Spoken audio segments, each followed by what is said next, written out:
I get excited very easily though. And like I said, I'm gonna add to it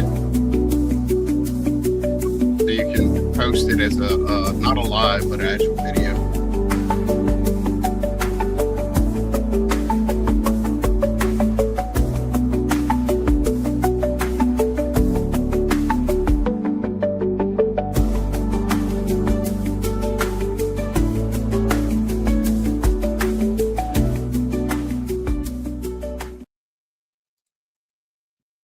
Hey. Hello, everyone. How are y'all doing? Hey, T Stream. Good to see you guys. Hello. If y'all don't know, I'm Elron, and yeah, Hey. I'm here to go over some content that's rarely seen, and that is some original L. Ron Hubbard content. So we're gonna go through this video, and what I've done is I've plugged the L. Ron Hubbard OT3 materials in their totality into AI and asked it to create scenes for, a couple seconds each because AI is pretty limited right now. And yeah, so we're gonna be dissecting LRH in his own words, in his own voice, discussing the Xenu story. So how are you today, T? I'm good. I've been running around doing all sorts of different things and editing and cooking and yeah. Awesome. Basically, yeah. It's the same as every day. Yeah. Hello to everyone coming to my channel. G'day to Sharon. We got Fiona. Erica, I think I can't tell who's on whose channel. So I think mine with the little linky thing is my channel. So, but hello, I can see you as well. And Dee from Melbourne, my friend Dee. We're going to go protesting soon. I'm excited. We've booked our flights and rooms today. So yeah. Hey, everyone. Awesome. Yeah. How far is the flight to Melbourne? 3.5 hours. 3.5 hours. Oh, Melbourne. No, Melbourne is 5 hours, I think. Yeah. Yeah. So we're not protesting in Melbourne. We'll be protesting in Adelaide. Okay. Which is 3.5 hours. Okay. I'm just trying to get my camera. Singapore is 3 hours from me. Oh, like good. Yeah. To come down. We do work in Singapore also. We have huge facility there. Yeah. I've never been there. I've heard the airport's amazing, and every time I go to the UK, I try and get a flight that goes through Singapore just because they've got like a sunflower field there apparently, and I've always wanted to go to sunflower field for some strange reason. But yeah, the flights are always like the cheaper flights usually go through Doha, so I just do that. I go Emirates or Qatar. Yeah, Doha's nice though. Doha's nice, Yeah. No sunflower field though. Yeah, no sunflower field. And they've got like, I think, an infinity pool or something at Singapore, and loads of stuff, loads of really cool stuff. Sleeping pods and yeah. Interesting. So, yeah. But thanks for having me on. I'm excited to see this. What AI model did you like? What app did you use? I used multiple. So I used Grok. I used Canva. I used CapCut. So I've used multiple AIs to kind of glom all this together. So yeah, right. I don't even know how to do that. So that'd be interesting to see.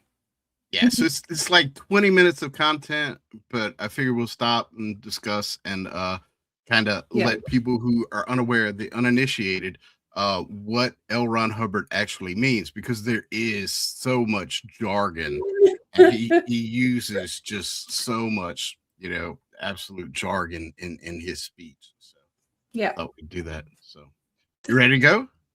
I'm ready. I was born ready. Let's do this. Let's watch. All right, now if the PC at that moment gave an aspect of relief and looked well, you would say, that's good. You understand? He has to be an OT3 or this sort of thing wouldn't be happening at all. You don't run this on people below that level, you kill them.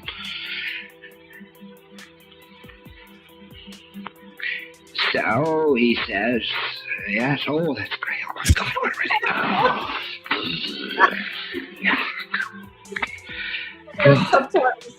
And you say, all right, good, that's fine, thank you very much. And let him take it up himself. Now, he's going to go on the base. Okay, so what's Oh my god. What the hell is that? Oh, is that the Thetans coming, the yes, the engrams Thetans coming leaving out, the body. right? Yeah. Oh my Yes. god. You need subtitles on this stuff, man, because he's can we just like discuss his accent? Because so he's from Montana, right? So he's Correct. got a kind of like twangy, I don't know, it's like he's got quite a deep voice, but he's got like a twangy voice. But So he's yeah, sorry, you go. specifically is something that was very popular in the 40s and from the 20s to the 40s. And my great grandmother had this accent, and so it's called the transatlantic accent, or Right. basically the American version of received English. Right. So it's And- like the Oxford accent, like back in the day when they used to do the kind of broadcasting voice, you know, for like the news correct. and things. Yeah. Correct. Okay. So they called it the transatlantic accent, and it was a taught accent. Wow. Oh, sorry. There goes my bloody all good. alarm. All right. I'll be back in 1 second. I'm so sorry. I've got to feed these boys. How do I turn my camera off? That one. There we go. Yeah, there you go. Yeah. So I'll keep talking about the transatlantic accent. Yeah. So the transatlantic accent, it was if you went to college, you used the transatlantic accent. If you were upper class hoity-toity, you used the transatlantic accent. And so he doesn't really have a Montana accent or a Western accent. He has a very distinct transatlantic accent that's actually taught in schools and at the time. And so that's what he was doing there. And I doubt that was the accent he grew up with. It was something that he purposely intended to convey to his audience, and the idea was that accent was a lot easier to hear over radio and telephone, and was easier for people to follow along with. And so that's why they use that. It was also a status symbol. If you had a transatlantic accent, people would look down on you and everything else. So it's interesting. How's it going, Erica and Supernova?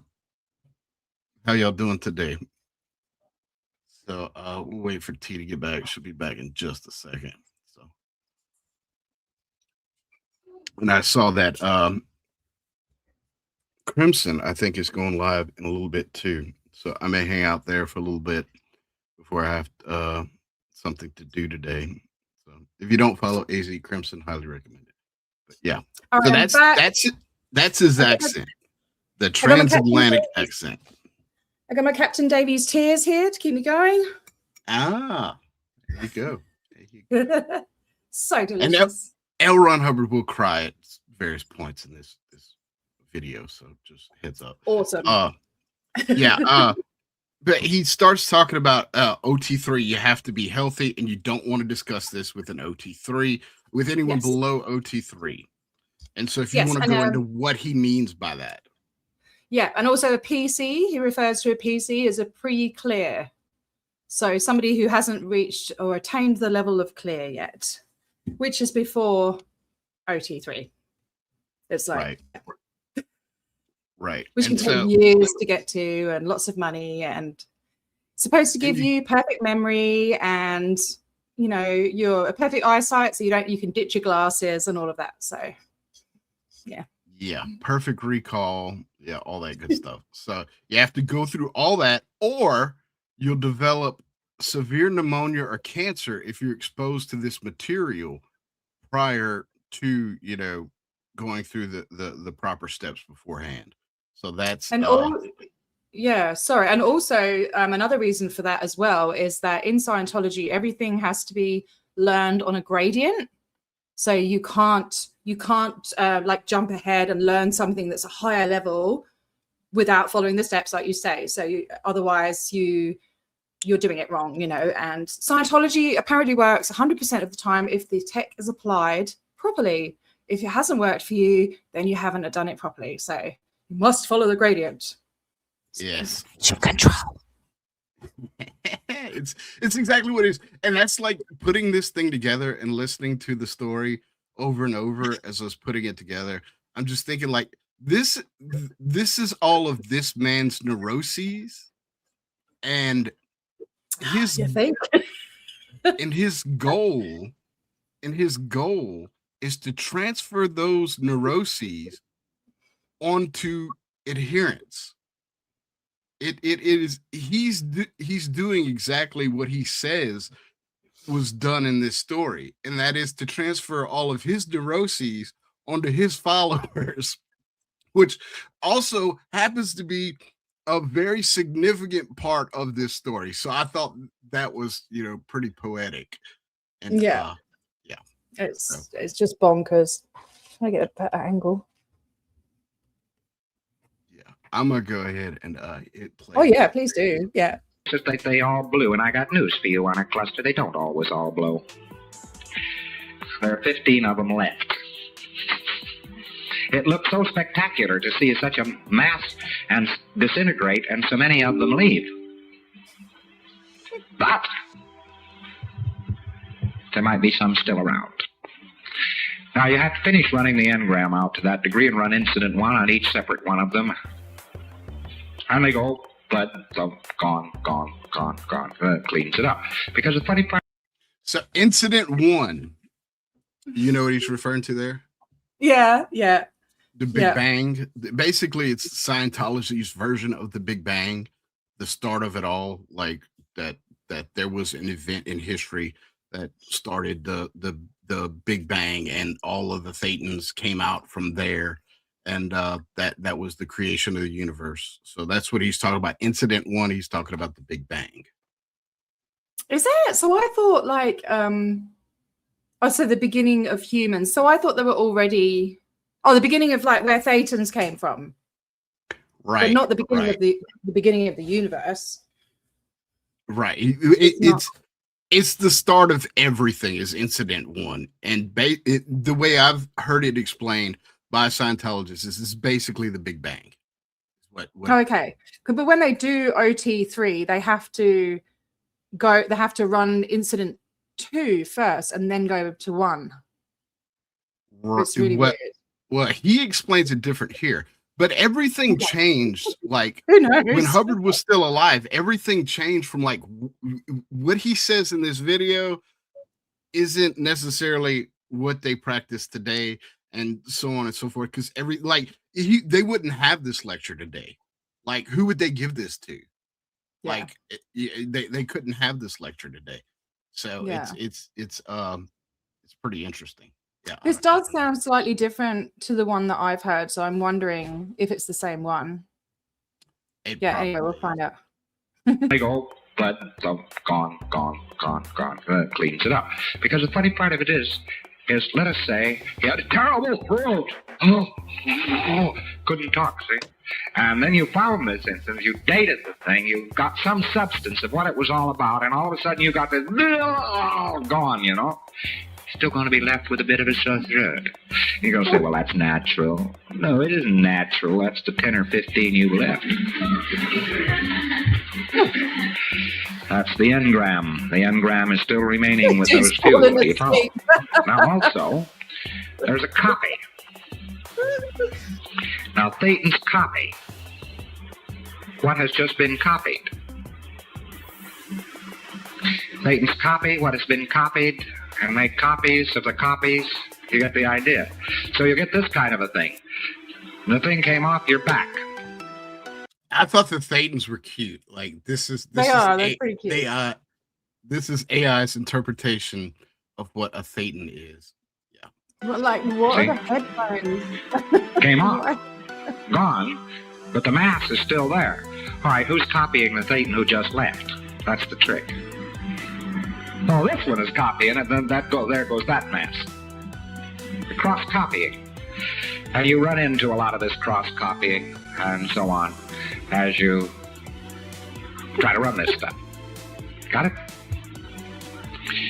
But for the purposes of an assist, goodbye, Joe, see you later, that's good enough, boy. You don't push your luck. Oh, that's good. Get on it with it someday. Let him recover. Let him get his breath. Oh, he's so ugly. I'm And sorry. then hit it later. But you'll normally have these characters coming back saying how it didn't all go away. Well, of course it didn't all go away. Not all the cluster left. Now, the engram wasn't erased. There is a basic on the engram. There's a whole chain there that hasn't been gone down. Do you follow? You didn't finish the job. All it was an assist. You got it? I'm sorry, that black So dude what is happens when this doll all of a sudden starts spinning and he says there's an opera singer standing right in front of my face and she's going round and round and round and round and round and I don't understand it and I don't understand it. Oh my God, my God. There goes the fever again. You know, what is all this? Same procedure, you try again in the roots. Do it to the degree you can. Make a little assessment of what this thing might be. Then you date it. Because it's going to be some sort of an incident. And when you date it, if it comes up with the key dates of incident 2, which is, of course, 74 million plus. It's almost 75 million, almost in PT, peculiar to this planet. We came up with about 4 quadrillion. It's incident 1. They are that far apart. That's peculiar to all the places of the universe. They all got that. So, of course, it makes them tend to cluster. That's my favorite picture of Elron Hubbard trying to communicate with the cans to a damn tomato plant. He looks like such a div, doesn't he? He's just like, Yeah. It's like you can look at this dude and you can see he was just an absolute moron. Like he looks stupid. Like he just does. He looks like a moron.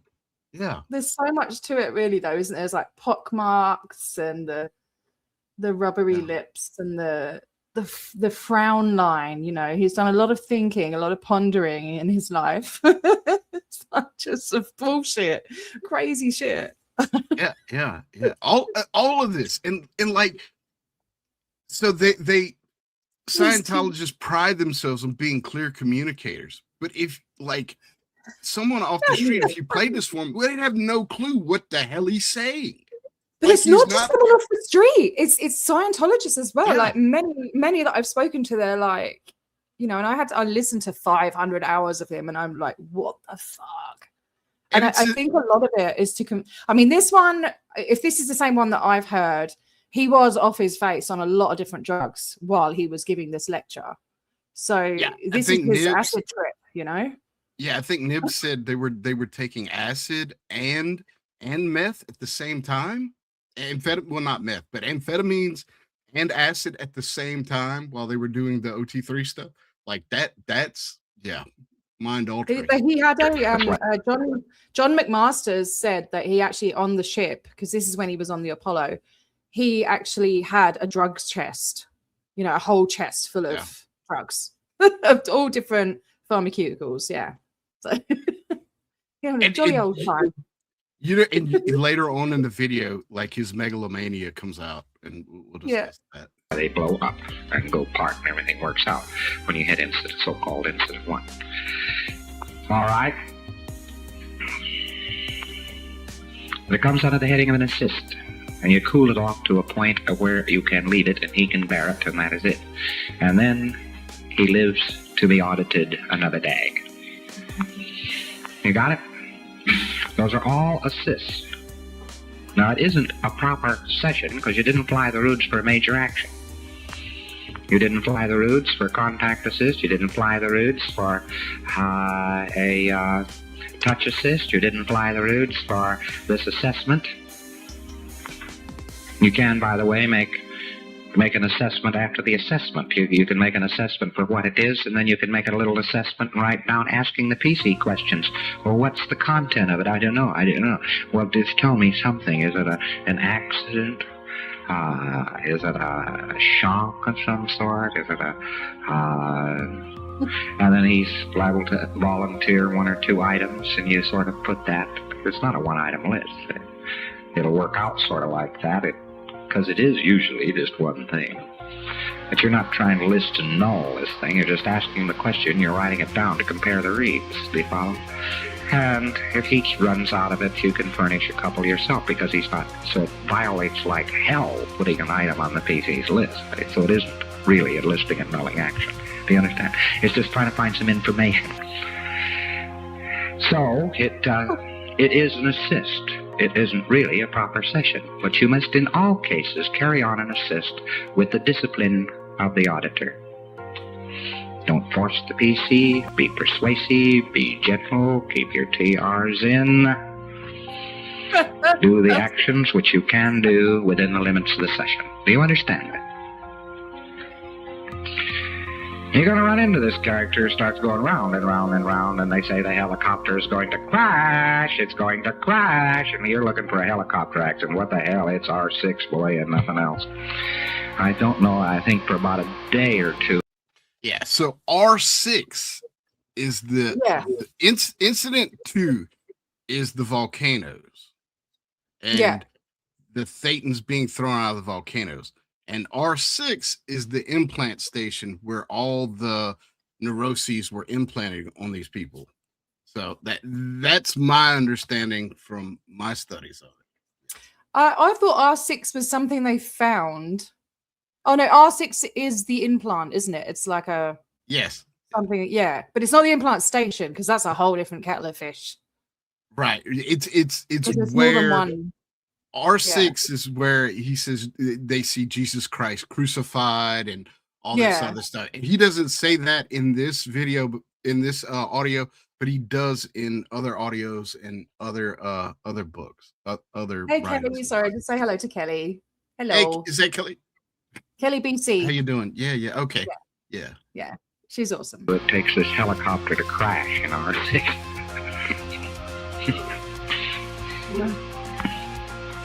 And there was no helicopter there. The guy's frozen in alcohol and glycol, sitting in a box, being given a big 3D Cecil B. DeMille special motion picture. See, he says motion picture there. Yeah, later he on, interchanges. He says motion picture later motion on. Picture. Yeah. Now, the constituency of these, you should understand. Incident 1 is simply incident 1. A person can have himself more than incident 1, more than 1, incident 1. A person himself can have administered some incident 1s. There can be an overt incident 1. It's a relatively simple implant, but it is was quite effective in lousing people up, because it interrupted them from creating what they would have created and took away what mock-ups they did have, and it stopped their cycle, and it put something there that was unwanted. So when then they tried to create, they created it, because it fixed their attention by process. Well, it's making my head hurt, like literally. Right. For this planet and for this confederacy of the 21 adjacent stars and its 76 planets, the incident 2, it is a very long, involved, and complex incident. It's about 36 days. It starts out normally with a capture, some kind or another. Capture, and don't think of yourself as I'm trying to run a capture of having been airy-ferrying around in the air and somebody something or other and got you down with a net and all that. Because people at that particular time and space were walking around in clothes which looked very remarkably like the clothes they wear at this very minute. And the cars they drove looked exactly the same, and the trains they ran looked the same, and the boats they had looked the same. Circa 1950, 1960. How convenient. How convenient. How can the cars and everything have stayed the same since, like, from 76 or whatever it was, billion or million years ago? Yeah. Billion, right? Yeah. Yeah, how convenient that, he just so happened to arrive on the planet at the time in which fashion and design was exactly as it was 76 billion years ago. Yeah, how convenient. It's just insane, yeah. I mean, I know fashion styles, they do kind of, they cycle, but I don't know about class. Yeah. It's It's insane. again. Yeah, It's he's this guy's definitely allergic to gross. toothpaste, Kelly. Sorry, he was definitely allergic to toothpaste. Yes. I think he was actually afraid of dentists, maybe because of that experience in Yeah, the the dentist. Excalibur. Yeah, but that's a Excalibur whole other experience. story as well. I've been trying to find a copy of it. I found people reciting passages of it, but I can't find like a full copy of the manuscript. I'd love to find that. That'd be funny. Yeah, someone needs to post that online because I haven't seen it either. But I know I've looked that everywhere. I've been through like all the whole ARS, the old alt religion servers and everything, trying to find that. But no, I might hit up Jerry Armstrong. Maybe he has a copy. I don't know. yeah. Yeah. No, he had terrified of dentistry. But yeah, crazy. Yeah. And my son is, so I understand. But yeah, his will Yeah. never get as bad as that. That's the drugs, actually, if you think about it.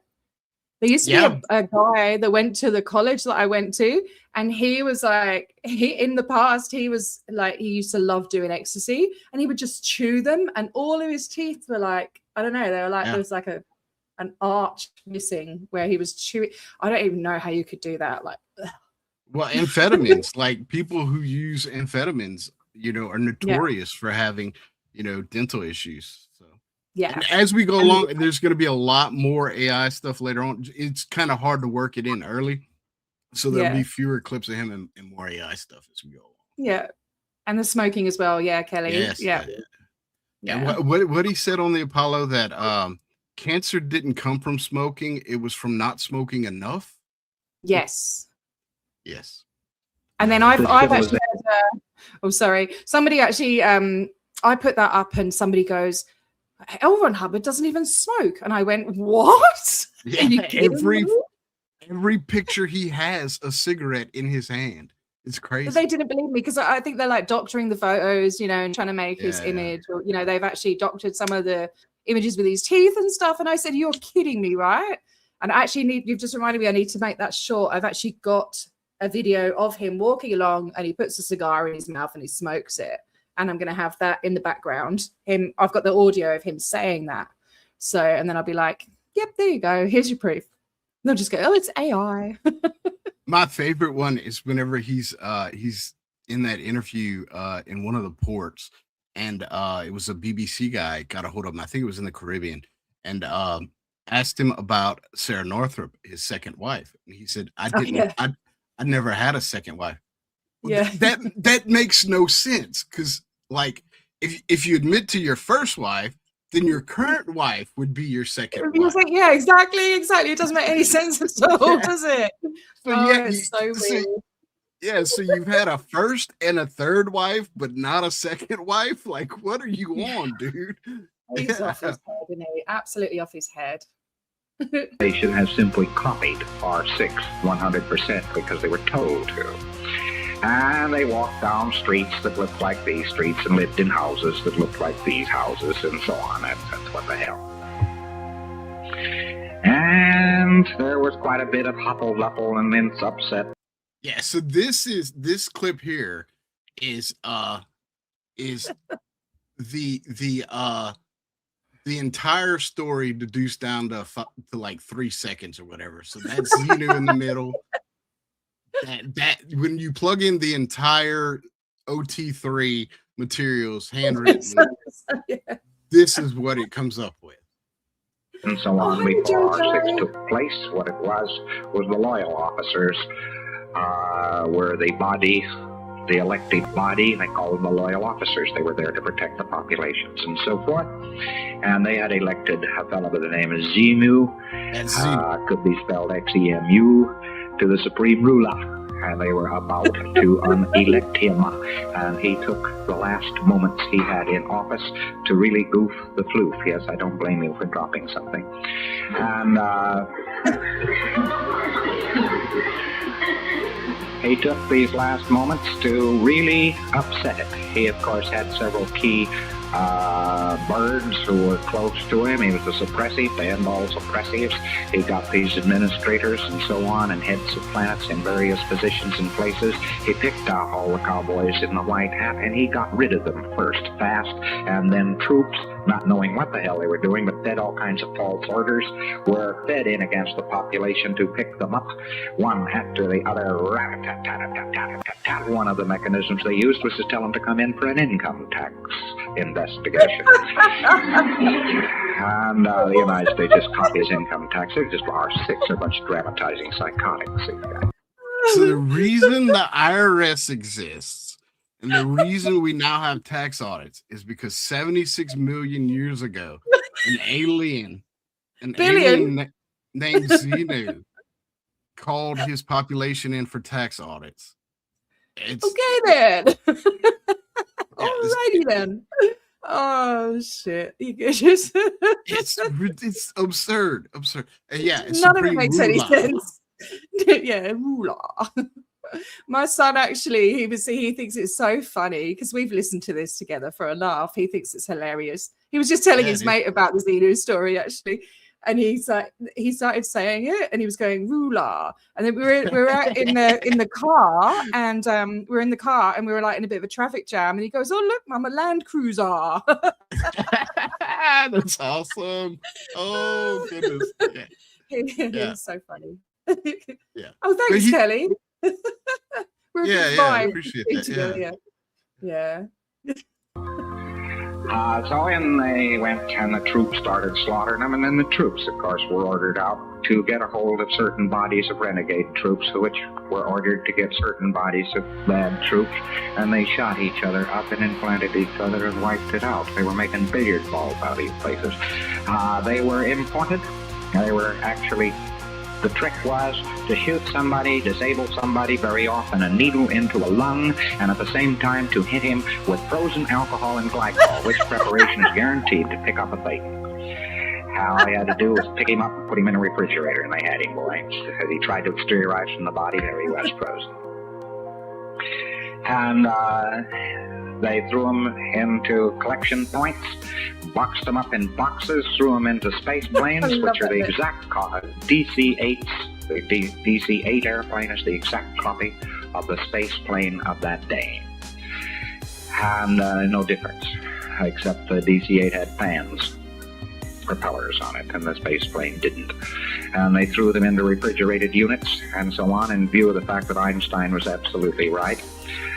No man can't go faster than the speed of sound. What a lot of speed of light, which is much of balderdash. Yeah, so he has a greater understanding of physics than Einstein. Yeah, righto. Oh, sorry. Oh God, it's just so funny. That bit where he goes, box them up in boxes. My boy says that all the time as well. He's just loves that bit. It's so funny. Box them up in boxes.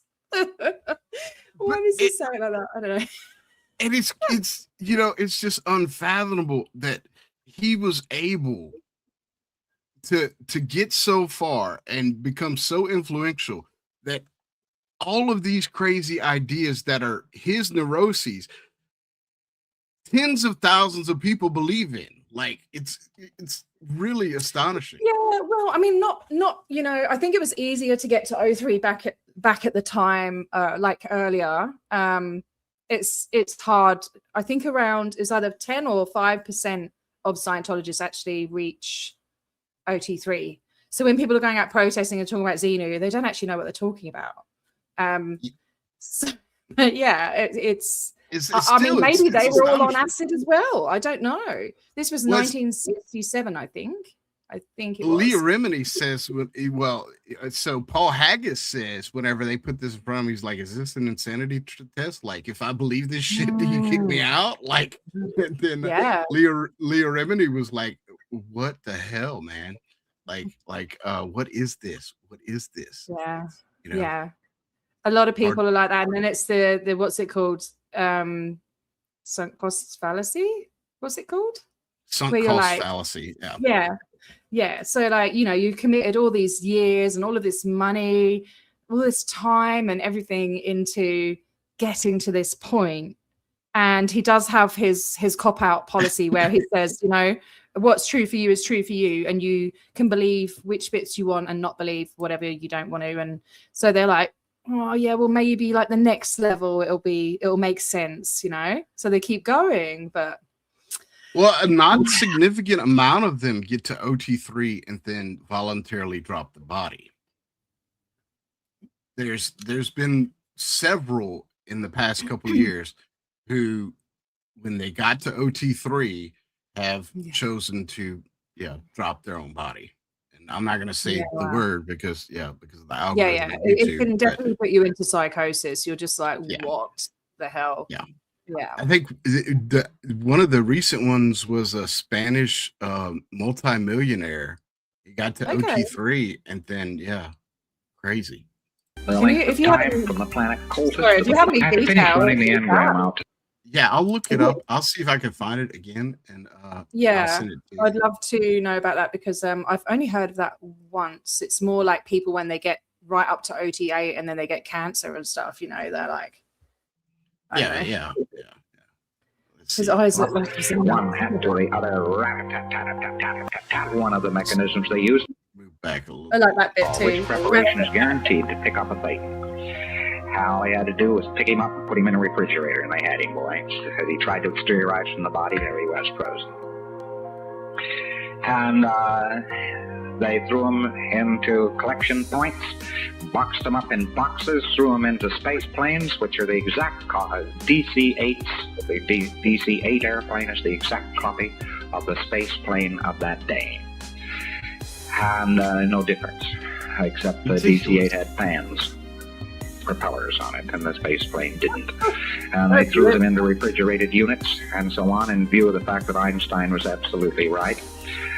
No man can't go faster than the speed of sound. What a lot of speed of light, which is a bunch of balderdash. The length of time from the planet Cultus to the planet Tigiak, which is the name of this planet, was 9 weeks, and you'll see that it's many light years. Cultus is one of the planets, and is to this day one of the planets of the North Star. No, it's not. Polaris. And people were buried in here by the billions and the billions and the billions, and they were buried in here with boxes, and they were put in boxes and stacked around. And the people who were on this planet already just caught it in the teeth. They weren't bothered. Nobody bothered to pick them up. They just shot their administrators from guns and shot their control points out. And they took these people in boxes and so forth, and they dumped them, and then they set off hydrogen bombs on the top of each primary volcano there is on this particular because putting them in the volcano wasn't enough, you know. Into the air, and after the bomb.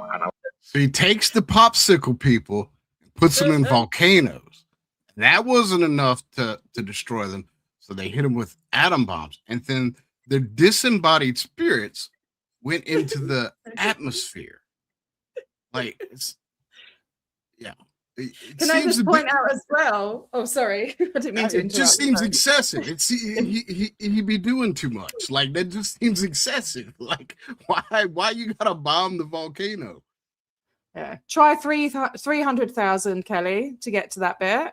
It's 300,000, and I think that was 5 years ago. I don't know. It's a lot. The other point is that he talks about the DC-8s aircraft, and I figured out the reason for that is this was in 1967, and that's when the DC-8 came out. So, I don't know if you've seen my video where there's a lot of parallels as well. In World War II, they had like a secret underground operation in Hawaii, and they actually there was what happened? I don't know if it was an explosion inside this operation or it was bombs, but they actually collected some of the dead bodies and put them around the base of the volcano. Because in some places he says they dropped them into volcanoes, and other places he said that they were placed around the edge of the volcano. And then there's explosions and stuff like that. And I go through the comparisons in my stream. It's only a little short video. So he's got his ideas from all of these different places, hasn't he? Obviously, and then drugs on top.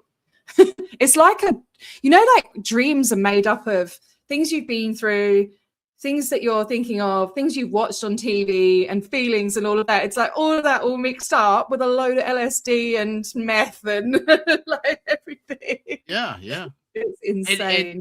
And you're right. It does change. Like the story evolves as time goes on. So, yeah, and these different iterations of this ridiculous story. It's so funny though. It's entertaining. I like it. Electronic ribbon, which also was a type of standing wave, was erected over the area. The tremendous winds of the planet blew everything there was straight into those particular vacuum zones which had been created. These were brought down, packed up, and put in front of projection machines, which with sound and color pictures first gave them the implant which you know as clearing course, and then a whole track in. Now, what is he referring to there? Clearing course. It's a big long course. I haven't actually listened to it. I've got it in my archive somewhere. I've got actually like thousands and thousands of like files of videos and all sorts. The clearing course, I think it's the one, you know, there's a video where he's got like all the flags in the background. I think it might be that one. One of the, there's quite a few there. I'm gonna have to I don't know. I can't remember. I've listened to some of it, I think. Yeah, it's just, and why does he say winds of the the tremendous winds of the planet? Just to give it a bit of a, you know, panache. Yeah, a little panache. Well, I mean, he was all about some panache. I mean, ascot and everything else. He liked some panache. My other favorite photo of him, which I don't have in here, is him in the cowboy hat. Have you ever seen that? Oh my god, when he was directing. Yes, I've got one. My favorite photo of him is he's got like this kind of silky shirt, and he's got like the Colonel Sanders, you know, the little black toggle thing. Oh yeah, the bolo tie. Yeah, bolo tie. Yeah, is that what it's called? I don't know. Two little thin things. Yeah, it's funny as. Bolo tie. Planted, which you know as OT2. After this, however, about the remainder of the 36 days, which is the bulk of them, is taken up with a 3D super colossal motion picture, which has to do with God, the devil, space opera, etc. They go 5 pictures to 5 words, and we have the full record of what it is. And it goes on for about 36 days. Then these poor bastards were let wander out. They were then boxed up again.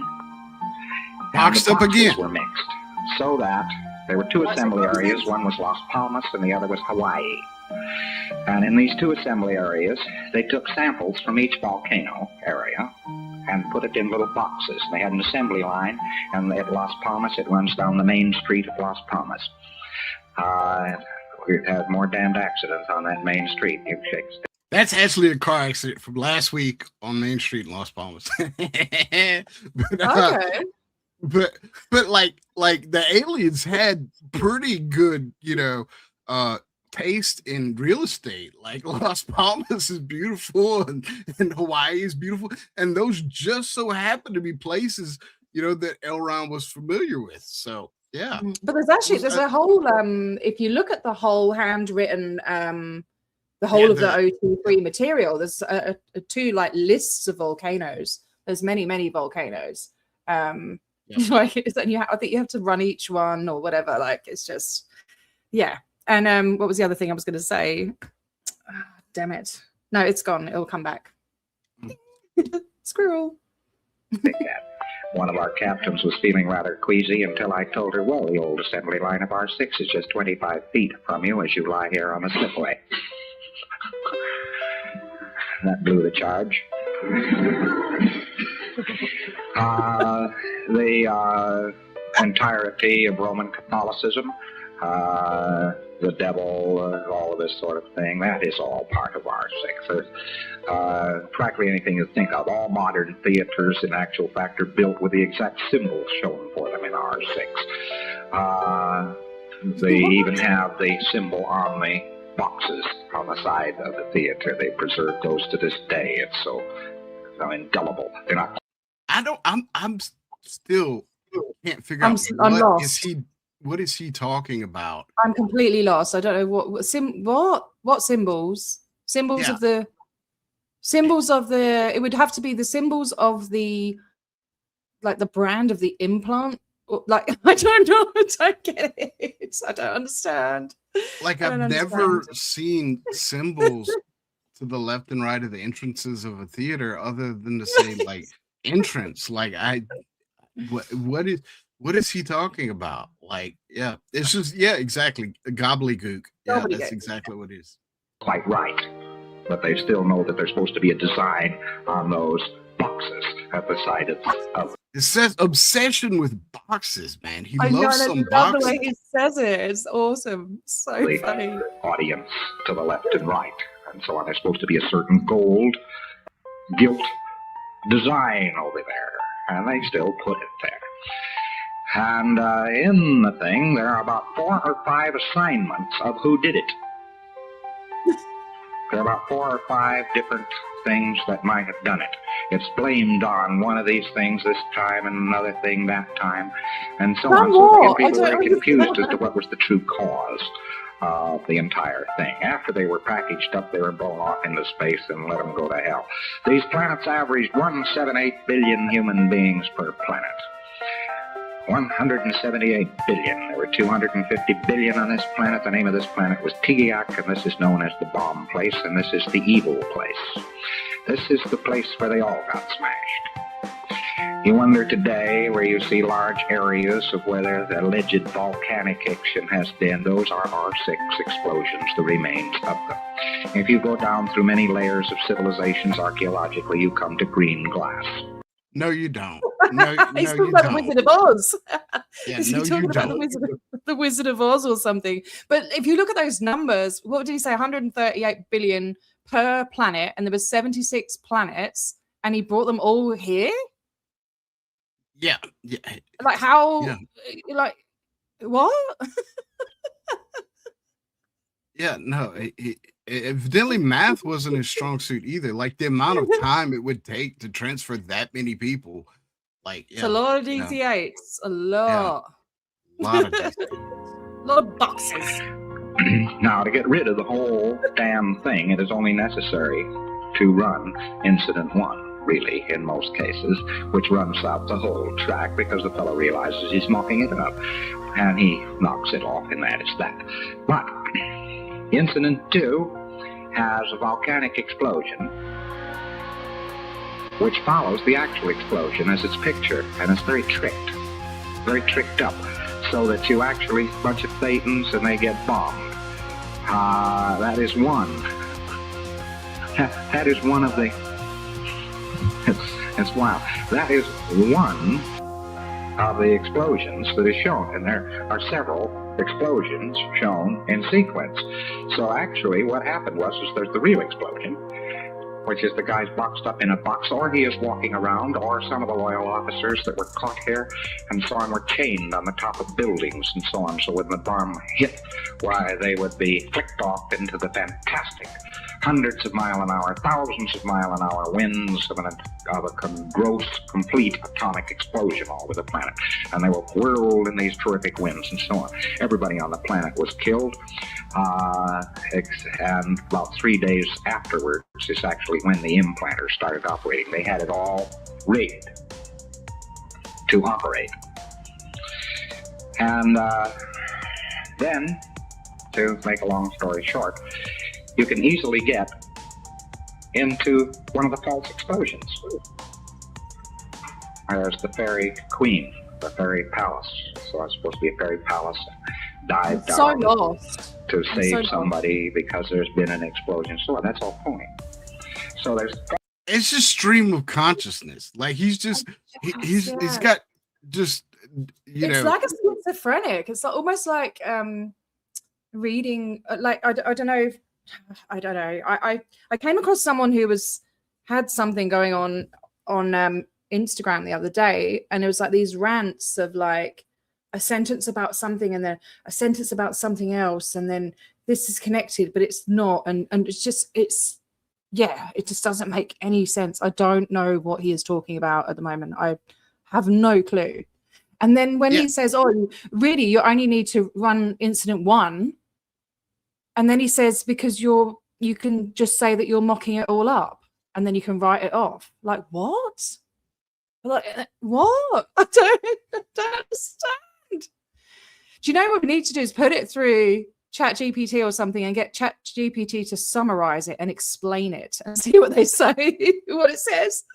It's like, I wonder if it's possible. I've done that, but I haven't taken I've taken the OT3 materials themselves, but I haven't taken like this verbatim. So what I might do is get an transcript. Get an AI to transcribe it, and then take the transcription and put it in and see what it's. I'm going to do that as well, yeah. False start after false start after false start to the incident. What it's really designed to do is to make the individual cease and desist from creation and to knock out overpopulation. This is one of the big ideas they have, that if they just did all this, then they get rid of all overpopulation. The target of it is the second dynamic. So it is full of second dynamic suppressions. For instance, you find people who are... I do think it's interesting that sex is the second dynamic. Like, oh, excuse me once. Go ahead. Yeah, I do think that's interesting. I'm just going to chat with chat. That he would prioritize that as second. That is pretty interesting. Which family is important, but the fact that he would even tie those two things together is kind of suspect, in my opinion. He definitely had some weird issues when it came to that. I think that's evident from the Sarah Northrop experience and what she has to say about all that, and her relationship with Hubbard, and especially how it all ended. And all of his children, with the exception of what was Sue Ann's daughter, basically all but one Hubbard left the cold. Let's see, I'm gonna Google that. Hubbard children. Yeah, I'm back. Diana. Yeah, so Diana, who was Catherine? Catherine, that was another one of his daughters. He had 7 children. Yeah. Like Diana's Suzette, Diana. Right, Suzette, Diana. What did you just say? Catherine. Yeah. Alexis, Quentin, and LRH Jr. And there was an Arthur. Arthur. Yeah. And so I think Suzette and Diana were the only two that stayed in. Is that right? I'm not sure. I know Diana definitely still is. Yeah, Diana definitely still is. Catherine is deceased, but I don't think she died in the church. I think she left the church. Quentin, obviously, Quentin took his own life. Right. Yeah, he was. Yeah. Hey, Jojo. Yeah, he had issues, according to Hubbard, with his second dynamic. But I was just saying, I do think it's strange that he would link sex and family together in the second dynamic, for one, and then that sex was number 2 on his list of things that were important to him. Because it's procreation, isn't it, of the human race, and that's why he's homophobic, because apparently you can't have children if you're homosexual. You can adopt and have a surrogate, but I guess he didn't think of that. I don't know. Obsessed with sex. And there's never been a shortage of unwanted babies. Sex with children. Well, that is taught in our sects. They were nice guys. Anyway, to make a long story short, there's even a motion picture studio in it. They even give the writers and so forth of the thing. They had several tricks that they used. They can make a full figure appear in the room, which looks totally solid and totally 3D to the person. They're just tricks. Just nothing. We know so much more about the mind than the R6 here that there's no comparison. Now, the net result of all of this was to make a 75 million year vacuum as far as this part of the universe is concerned. You wonder why don't, if there's saucers around, why don't they land on this planet? This planet traditionally, over the various zones and areas, has an evil reputation. Mutineers and deserters and that sort of thing are all dumped on this planet. They all come here in refuge because they know nobody's going to come after them. This planet's the planet of the evil repute, and this sector of the universe has a very evil repute. Now, all the data which you have, that was the data. Yeah, it's that again. He does it on purpose. Like that's not part of the transatlantic accent. He does that. Okay, that's what I was just going to ask. Yeah, and it's because he spent time in St. Hill or whatever, and he's trying to have a bit of a British twang, or I don't know. So whatever it is, it just sounds ridiculous, you know. And it's his utteration. Like he will express things simply through saying or something like, you know. He says galaxy. Like, where does that? He says galaxy. That's not how British people say it. We say galaxy. We say galaxy too. Yeah. No, it's where's galaxy from? I don't know any country, any accent that says it as galaxy. So I think he's just trying to be different. He's trying to be noticed and remembered for the way he talks. I don't know. 74 plus billion years ago, almost 75. And this catastrophe overcame this confederation, and it has made a very unsavory part of the universe, to say the least. Relatively, almost modern times, 20 million years ago or something like that, somebody started up a body line on the planet. It gradually worked through various areas of barbarism, and once more, R6 tailor-made it to be nothing but a caveman civilization. But nevertheless, they moved up the line, and they moved up toward the dramatization of R6, and that is what man calls progress. And they've managed to make things this way and that way. Their technology is rather pathetic.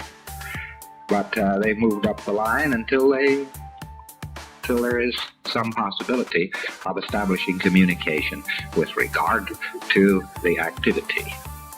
The fate of the R6er. You'll have many a PC who will say to you, oh my God, they're after me. Sure fixed up an area. They fixed up an implant that their people are taught carefully that any man who tries to save the world must be killed.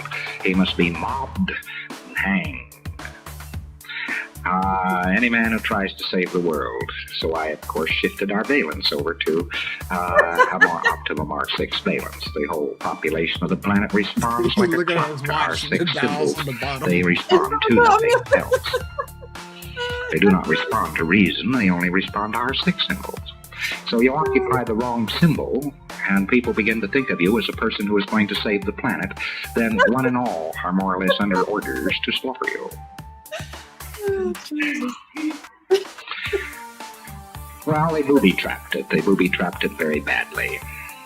The Roman Catholic Church, somewhere along the line, through watching the dramatizations of people, picked up some little fragments of R6. And they make it look like it's continued forward into present time. But the truth of the matter is that the loyal officers were not all killed.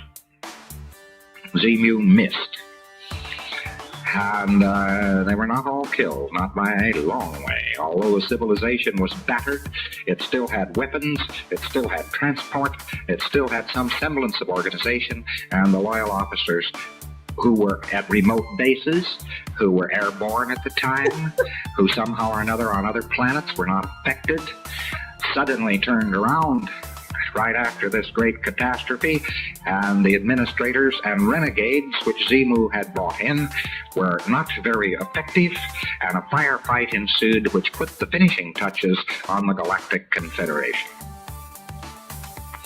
The towns that were left and so on were just battered into ruins, where you had the renegades and that had been hired and so on, and the administrators that had been loyal to Xenu were still trying to hold out. Within a year, he was under arrest. Yeah. And within 6 years, the lot had been wiped out. The loyal officer was triumphant. Xenu was put with several of his cohorts in the center of a mountain, which is still on one of these planets, and in a wire cage, which is charged with an eternal battery. He's not likely ever to get out. Yeah, it created that Godzilla thing. I don't know. The loyal officers were found, there wasn't anything left. And of course, nobody could manufacture this or that or the other thing. And what people were left, they couldn't obtain any supplies, and they couldn't maintain the civilization. And what little was left that wasn't battered to pieces simply went by the boards and vanished from history. There is a base on this planet, and it is so shredded away as to be hardly recognizable. Where this reminds me, this is also like plays into that Tartarian type theory that lost civilization and that, Earth was advanced and all that. It's all very similar. Like very true. Yeah. Then anybody tries to do anything about this, he's apt to get a flashback. So you mustn't go around talking about being the people who are going to save the planet. You are the people the planet obeys. You are the people who own the planet. You are not the people who are going to save the planet. And thereby you will save it. What? Yeah, he really thinks of himself as like Superman. Like he's the guy who's going to, save the planet throughout this, and he's the savior of the universe. And they still believe that. They still, advocate that, which is pretty crazy. But yeah. It's insane. And I don't know if you've listened to any more of his sort of space opera stuff, but there's more stuff about Xenu. Yeah, there's more stuff about Xenu. And I made a few little notes of some other stuff. So Xenu also decimated the atmospheres of both Venus and Mars, killing any and all life. He then set up implant stations where disembodied souls could return on Venus, Mars, and an undisclosed location in Africa. So there's an implant station in Africa? Yeah, apparently. That's interesting. I was unaware. Yeah. Yeah. And what else was there? So at the implant stations, the Thetans would watch thousands of movies, creating engrams and false memories. Some of these fake memories include the crucifixion of Jesus, religious creation myths, and acts of violence. I did a little short the other day where he's saying there was no Christ. Yeah. I couldn't put on the whole thing, because I did the whole song with loads of images and stuff. It was really good, but it wouldn't let me do it for copyright. The soul implant stations are gender specific as well. So the whole men from Mars and the women from Venus rings true in Scientology. Xenu implemented additional techniques to prevent Thetans from escaping. Oh, hang on, I've missed a bit. There was something about men and women being put in tubes or something. I don't know. It's just crazy. There's like a net that goes around the solar system with like weights on it. Is that like the magnetic ribbon thing that he discusses here? No, it's like a net, almost like, I don't know. It says a net around the solar system that has a system of buoys, or I think you pronounce it as buoys. B-U-O-Y-S. We say boys. If any of the buoys are triggered, Xenu will somehow break out of his electric prison, return to Earth, and destroy it. The net buoy or buoy system also prevents anyone from getting into the solar system, as there are entities that may want to communicate with Thetans to hatch an escape plan. So in OT8, he says that Christ was a lover of men and young boys. That was the original version that was only around for I think 3 weeks, and they got rid of it because people were like jumping off the ship and leaving, and So I wonder if there is somewhere him saying that on tape. I'm not sure on tape. I don't think there's a recording of it, to my knowledge. I've got the whole thing written out, but I'm not sure if there was a tape. I don't think so. Yeah. And that would be fun. Yeah, that would be, I would love to for him to actually say that. I know he said some very, and I do have audio of him saying some very disgusting things about Christ. Yes. But it would be so the reason I'm discussing this is there are many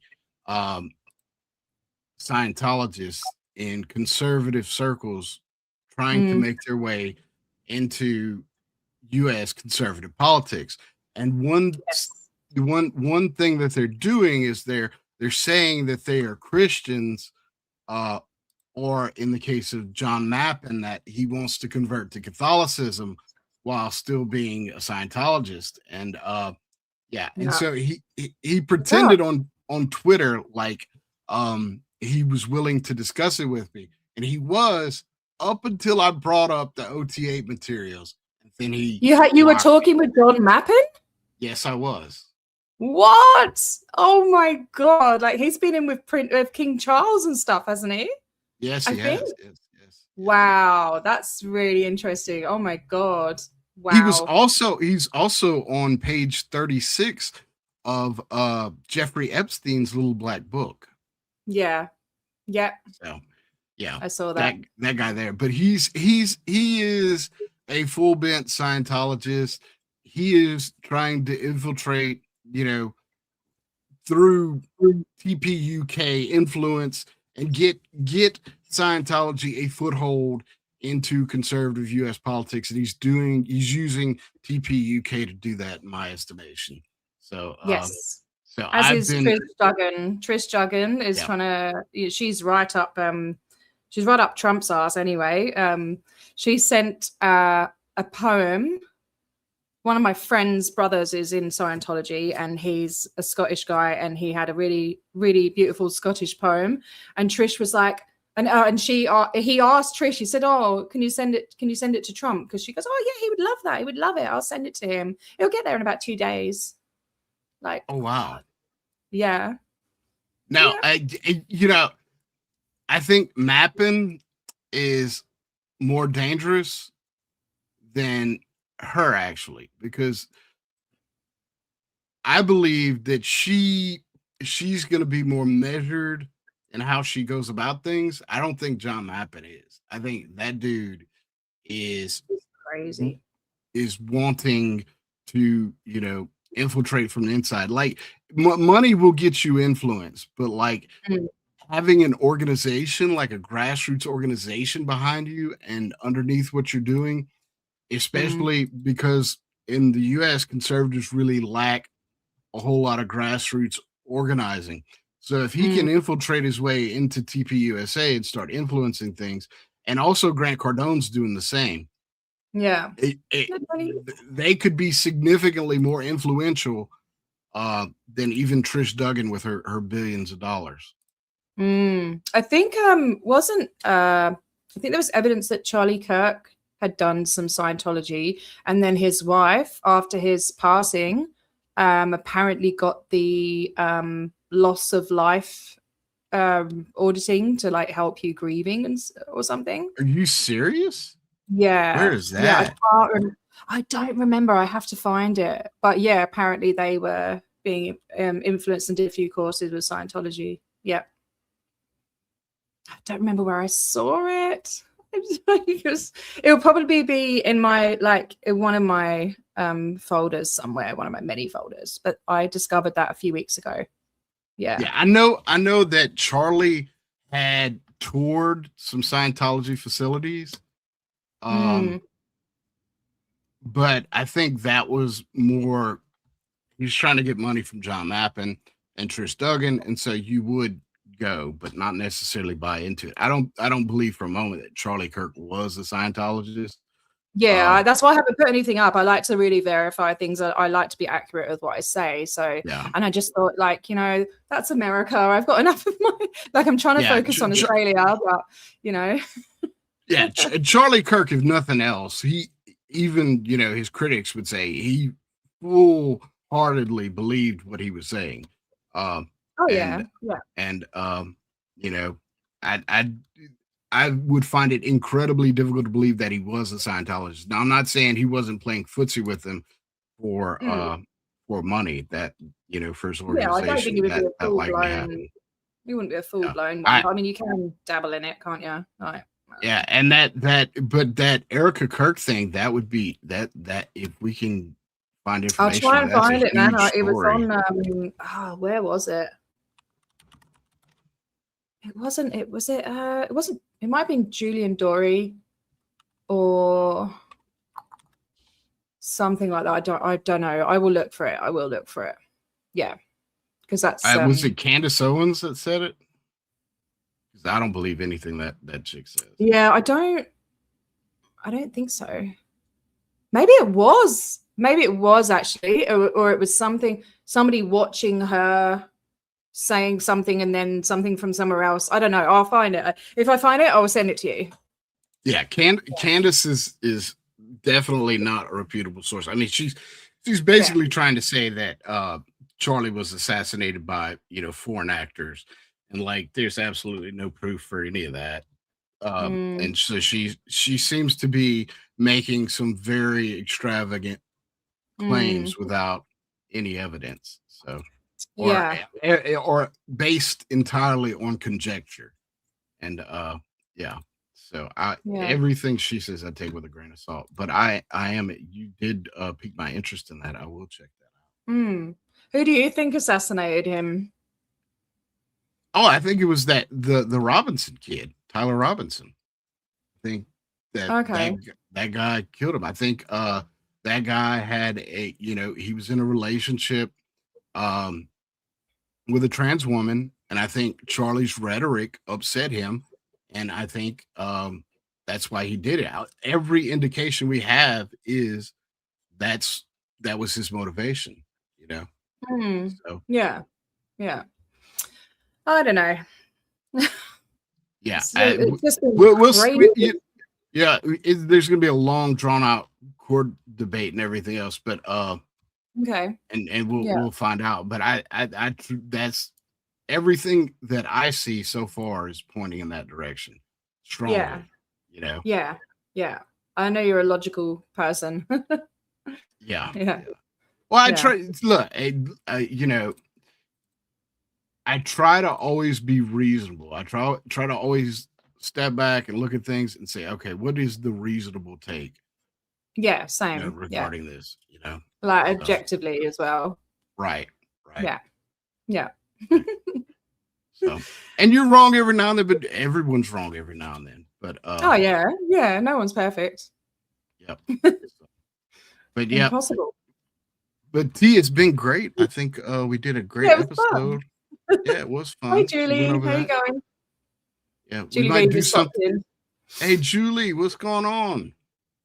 Yeah. So I am gonna work on this some more and try to make it to where it's all AI start to finish. It's just it takes so long to do all that. I can imagine. Yeah, so, I can imagine.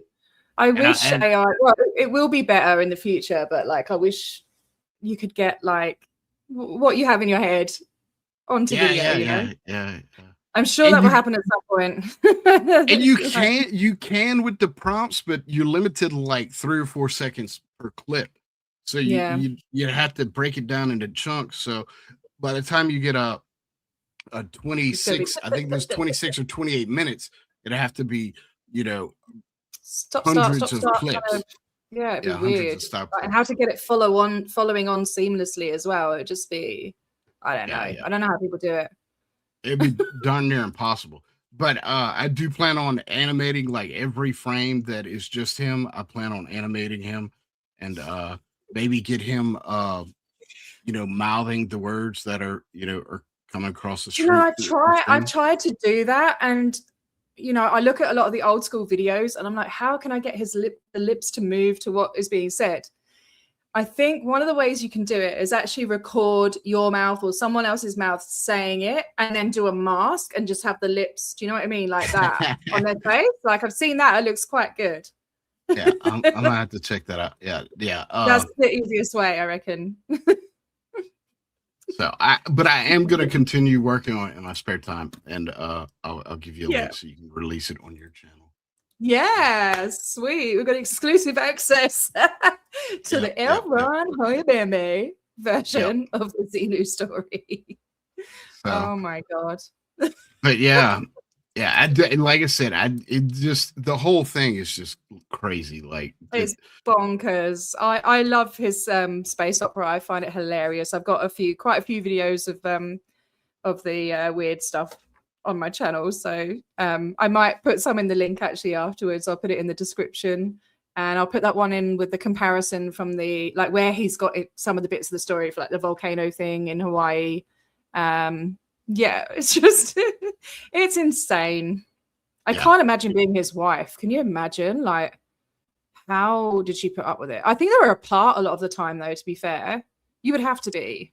Yeah, he was on the boat, and like, well, his last wife, his first wife, he abandoned her like multiple times.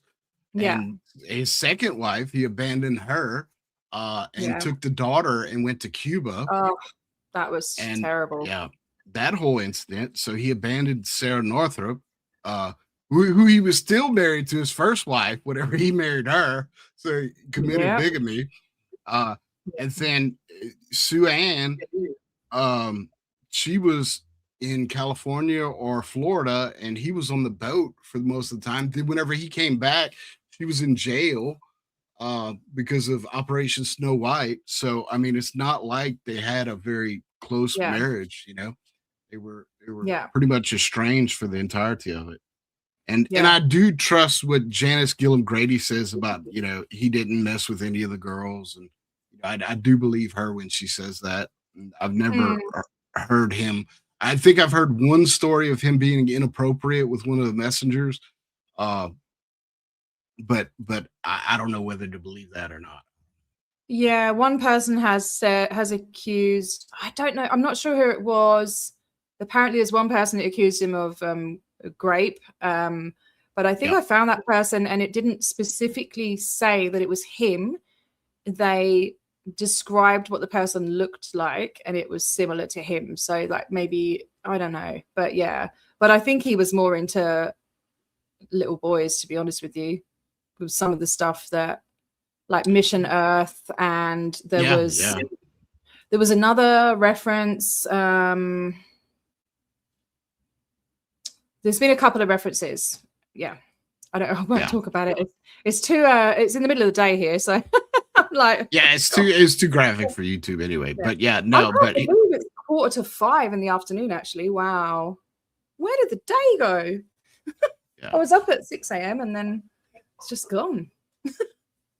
Thank you, Elron Hubbard, for giving us all this material. We do appreciate you for that. Fantastic entertainment, lots of giggles. I've listened to that many times. My son's listened to it many times, and he finds it hilarious. So yeah, I think I'd love to make some music as well. I'd love to know how to make music and take some of the best lines out, and but I don't know how to match it to the beat and stuff, because that would just be so good. I so good for process music. I have a software that can do that. Yeah. So what we can do one day is we can hop on Discord, and we can do a Discord call where I can share my desktop, and you can see what I'm doing, and we can put something together. Yeah, we can make a song. I have two softwares where I can do that, and you could even sing the lyrics. No, I'm not singing. No. Okay, you're not singing, or we could have AI sing the lyrics, and do it like that. Oh, okay. It depends what the lyrics are. Yeah, I have Xenu Premium. So yeah. Yeah, I got Xenu Premium. I love Xenu. Yeah. Yeah. I just don't know how to make it go with the beat.